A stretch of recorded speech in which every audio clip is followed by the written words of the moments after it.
What's going on, guys? Mickle here, and in this video, we are jumping into some breaking news in the Ripple SEC case. The SEC has just filed a new motion to try to prevent Ripple from getting their hands on some 2018 meeting notes between Brad Garlinghouse and Jay Clayton. This meeting is going to do a ton for Ripple's fair notice defense, and in this video, I'm going to be showing you guys why. We're also going to be getting into whether or not I believe Ripple will be able to get their hands on these notes. This is going to be critical to Ripple's fair notice defense, so you guys are definitely going to want to see this. Guys, we're also going to be going over something very interesting, and that is the SEC's motives behind this case in the first place. I found some very interesting quotes out of Ripple's legal defense team, as well as John Deaton, and you guys are definitely going to want to see this because it's likely not going to be what you expected.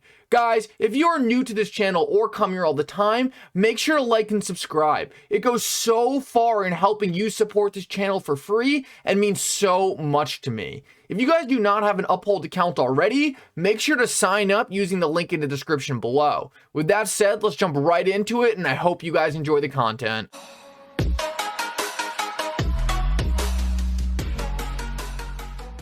So guys, I want to start out this video with a little meme action. I thought this meme was so relatable, and it reads, "Damn, I'm kind of tired of living through these major historical events. First of all, I hope all my viewers out there are safe. I know we are in crazy times right now, but purely from a market's perspective, I just wanted to say we have had so much uncertainty, so much FUD out there in the last couple years. It seems like we have non-stop negative price action going on in the markets. Guys, this is really the time you want to be averaging into your favorite companies, favorite stocks, favorite cryptocurrencies. The technology is only getting better, and the fear we are seeing in the market around these specific technologies is largely very irrational. Our favorite cryptocurrencies, our favorite stocks are going to emerge from this stronger than they were before and are likely going to be the solutions to a lot of the issues we're watching right now. So I know it's not fun to be looking at your portfolio right now, but this is really the time wealth is built. It's not when everything's easy and everything's fun. It's during the hard times when you're able to average into your favorite cryptocurrencies,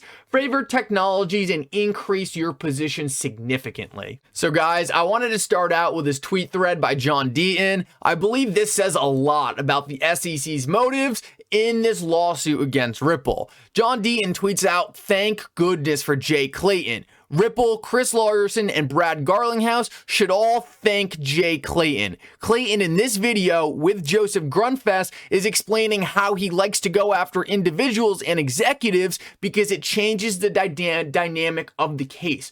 What John Deaton is tweeting out here is Jay Clayton seems like a very irrational guy. He admits in this clip that I'm not going to play right now, but you guys should definitely go watch it, that he essentially goes after founders like Chris Larson and Brad Garlinghouse simply because he thinks it helps bring up the pressure a little bit and helps increase his position whether or not the charges are actually warranted. He literally admits that he likes to do it simply because it helps put pressure on the other side. Besides the fact that this is completely unethical, it also goes a long way in damaging the SEC in their case, and this is something that I think has kind of been slept on this entire time. A lot of the documents that Ripple is getting right now is because Jay Clayton actually charged Ripple's founders, Brad Garlinghouse and Chris Larson, with fraud. If it wasn't for that charge, Ripple wouldn't have been able to get a lot of the documents they're getting now. And that is because to be charged with fraud, there is a much higher standard you have to meet rather than simply if fraud is not alleged. Because Jay Clayton did this, and John Deaton is pointing this out, Ripple has been able to get so much more evidence than they otherwise probably would have been to get. And at the end of this video, he says mistakes are made when the motive behind the lawsuit isn't about enforcing securities laws, but something else. When the people behind filing the lawsuit leave after the case is filed, maybe they don't care about actually winning the case. Maybe filing the case was the damage. And this is well put by John Deaton, and I think drives home a very important point. We know that Jay Clayton could not have cared about this lawsuit very much because he left the next day. If you were filing a lawsuit that you were proud of. You thought you were about to bring justice to the market, you were tackling corruption. You would want to make sure you watched that lawsuit play out. You would put it on your resume as, I did this for the industry, I took down this bad company. But no, Jay Clayton files his lawsuit and then dips the next day and refuses almost to take any credit for. At one point, he said, oh, well, it wasn't really me, it was the SEC enforcement staff. We know he was one of the most important people, or one of the primary people who drove this lawsuit and attacked Ripple. It's these actions that make John Deaton think that this lawsuit had almost nothing to do with protecting investors, but radically stemmed from Jay Clayton's irrational hatred for Ripple, the company. And Stuart Alderati actually tweeted out, he's the general counsel of Ripple, something very interesting that perfectly aligns with what John Deaton is saying here. A while back, he tweeted out, just finished rereading Moby Dick, the story about Captain Abe's blind and irrational obsession with hunting the white whale. Spoiler alert, it does not end well for Captain Abe.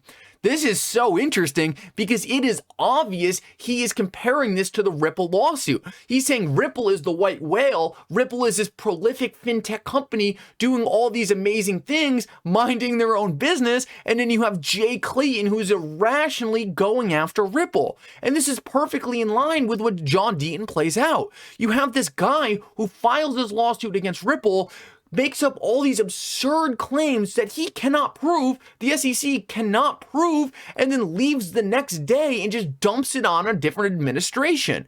This really makes me think that a lot of this might stem from Jay Clayton's irrational hatred toward, and maybe fear too, but towards Ripple, the company. On the other side of this though, and I thought this was pretty interesting, this another attorney I follow, his name's Bill, brings up a very interesting point. He says, assuming this case was about something else and not enforcing securities laws, what explains Gary Gensler continuing it? Same motives or something else? And this is a great point, you know? If this was really just Jay Clayton's stupid, irrational lawsuit that he just pulled out of nowhere, why didn't Gary Gensler just settle it? Why didn't he say, this makes no sense, I'm ending this?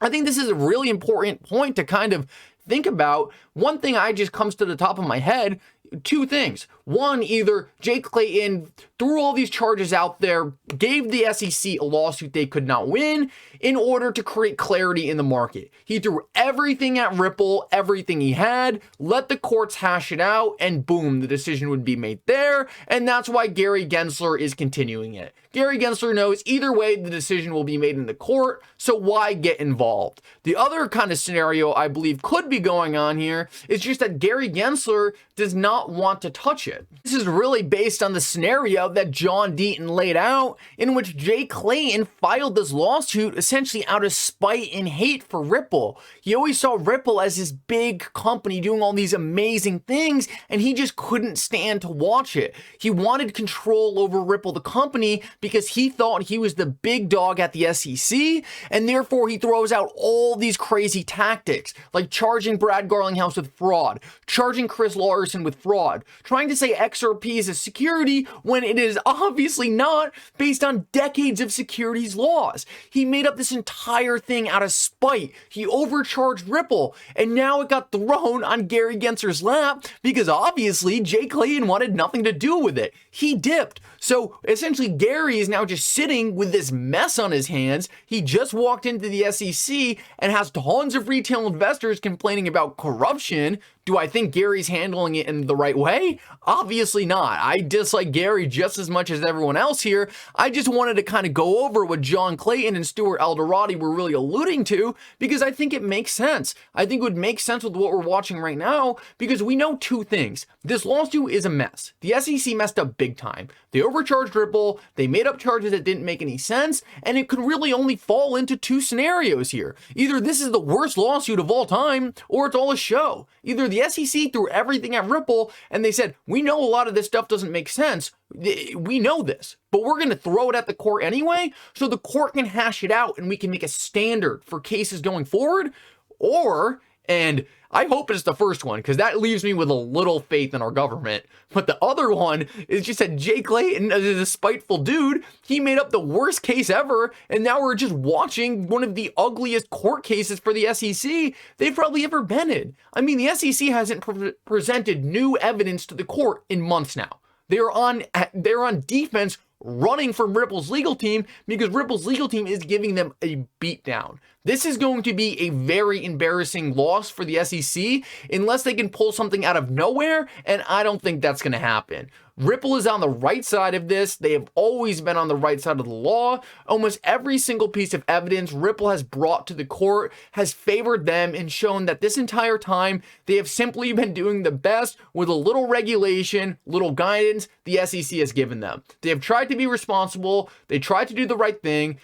They sought legal advice, and still the SEC came out after them. We might never know the exact motives, but I just think it's super interesting to see what some of these high-level people are saying about the SEC's intentions. Let's keep moving though, and I wanted to get into the newest filing by the SEC in the Ripple case.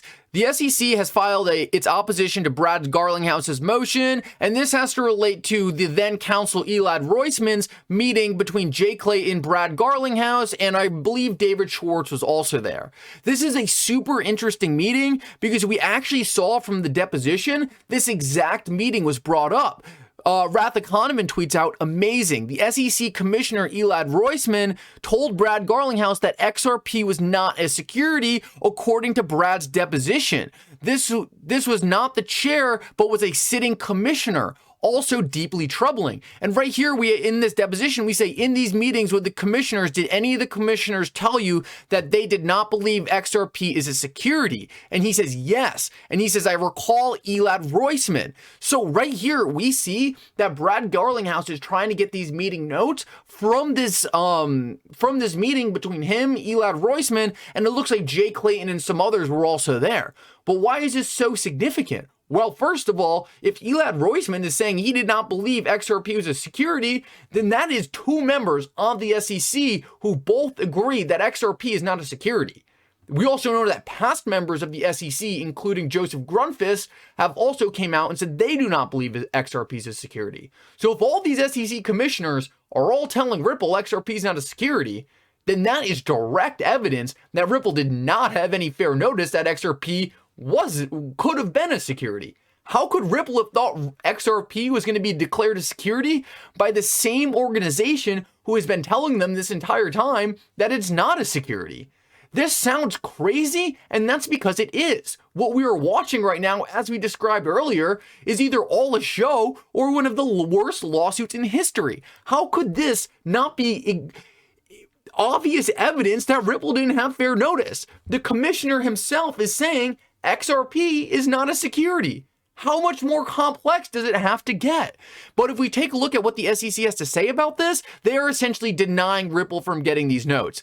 They say a whole bunch of crazy stuff on why Ripple shouldn't get it. I thought one of the most damning things in here, though, was Jay Clayton essentially immediately stated that the meeting was not a proper forum for the discussion of the topic. Ripple is literally going to Jay Clayton, going to the SEC, saying, we want to figure this out. We want to figure out how to run our business in a compliant way. And Jay Clayton's like, I don't really want to talk about that. What was Ripple supposed to do? That's what I want to know. I want the SEC to have to answer, like, what did they expect Ripple to do? Just shut down their business, ignore XRP, register XRP as a security when everyone was telling him it wasn't? The SEC has no answers, and that's why they're fighting this entire case on defense. They have never had any evidence, the law has never been on their side, and that's why they are constantly lying to the court.